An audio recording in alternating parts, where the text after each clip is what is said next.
ಕನ್ನಡದ ಕಿರುತೆರೆಯಲ್ಲಿ ತಮ್ಮದೇ ಆದ ಛಾಪು ಮೂಡಿಸಿದ್ದ ನಟ ರಾಕೇಶ್ ಪೂಜಾರಿ ವಿಧಿವಶರಾಗಿದ್ದಾರೆ. ಅವರು ಕಳೆದ ರಾತ್ರಿ ಉಡುಪಿ ಜಿಲ್ಲೆಯ ಕಾರ್ಕಳದ ನಿಟ್ಟೆ ಸಮೀಪ ಮೆಹಂದಿ ಕಾರ್ಯಕ್ರಮವೊಂದರಲ್ಲಿ ಭಾಗಿಯಾಗಿ ಡ್ಯಾನ್ಸ್ ಮಾಡಿದ್ದರು. ನಿನ್ನೆಯಷ್ಟೇ ಕಾಂತಾರ ಪ್ರಿಕ್ವೆಲ್ ಶೂಟಿಂಗ್ನಲ್ಲಿ ಭಾಗಿಯಾಗಿದ್ದ ರಾಕೇಶ್ ಖಾಸಗಿ ಕಾರ್ಯಕ್ರಮವೊಂದರಲ್ಲಿ ನಿನ್ನೆಯೂ ಕೂಡ ಪಾಲ್ಗೊಂಡಿದ್ದರು. ಸ್ನೇಹಿತರ ಜೊತೆ ಇದ್ದಾಗ ಹೃದಯಘಾತ ಸಂಭವಿಸಿದೆ. ಲೋ ಬಿಪಿಯಿಂದ ಈ ಸಮಸ್ಯೆ ಕಾಣಿಸಿಕೊಂಡಿದೆ ಎಂಬ ಮಾಹಿತಿ ತಿಳಿದುಬಂದಿದೆ. ಸುಸ್ತು ಅಂತ ಸ್ನೇಹಿತರ ಬಳಿ ಹೇಳಿದಾಗ ತಕ್ಷಣ ರಾಕೇಶ್ ಅವರನ್ನ ಖಾಸಗಿ ಆಸ್ಪತ್ರೆಗೆ ಕರೆದುಕೊಂಡು ಹೋಗಲಾಗಿತ್ತು.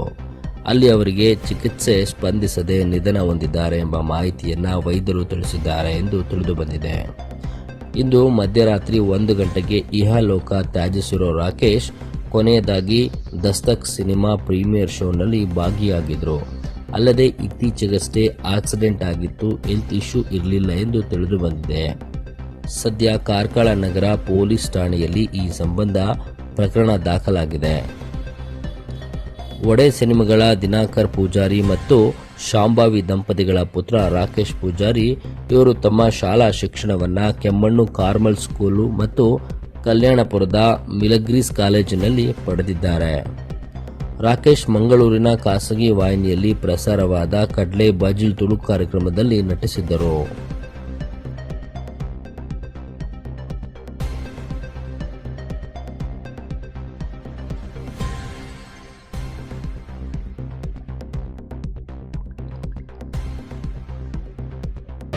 ಮತ್ತಷ್ಟು ಸುದ್ದಿಗಳಿಗಾಗಿ ನೋಡ್ತಾ ಇರಿ ಪಬ್ಲಿಕ್ ನ್ಯೂಸ್ 24x7. ಇದು ಸತ್ಯದ ಧ್ವನಿ.